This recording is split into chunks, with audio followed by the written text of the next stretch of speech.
देखो भाई, क्वेश्चन को सॉल्व करने के अगेन दो तरीके, पहला तरीका सर ऑब्जेक्टिव अप्रोच, दूसरा तरीका sir subjective approach. This question is similar to the first question that we discuss, जहां पे x upon a minus y upon b was equal to 0।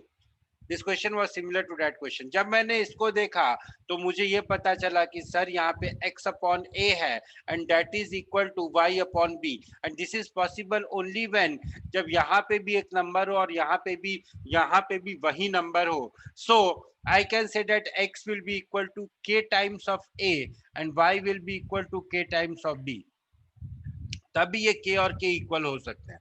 अब इस k और k को लेकर, k टाइम्स ऑफ a और k टाइम्स ऑफ b को लेकर मैं जब दूसरे इक्वेशन में आता हूं, this is I am telling you the objective approach. हाँ, जब x equal to k into a और y equal to k into b को लेकर जब मैं दूसरी इक्वेशन में आता हूं सर, तो मुझे क्या मिलता है, a times of k a plus b times of k b will be equal to a square plus b square.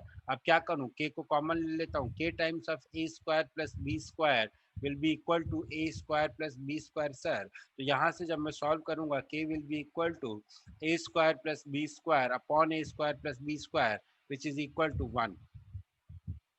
So this is the objective approach. यहाँ पे आपके कई सारे वैल्यूज हो सकते हैं, वही जो बात मैं आपको प्रीवियस क्वेश्चन में भी बता रहा था, sir x equal to 2a क्यों, 2a स्क्वायर क्यों लिया, x equal to a square क्यों लिया sir, x equal to 2a square भी तो ले सकते हैं, x equal to a square upon 2 भी तो ले सकते हैं।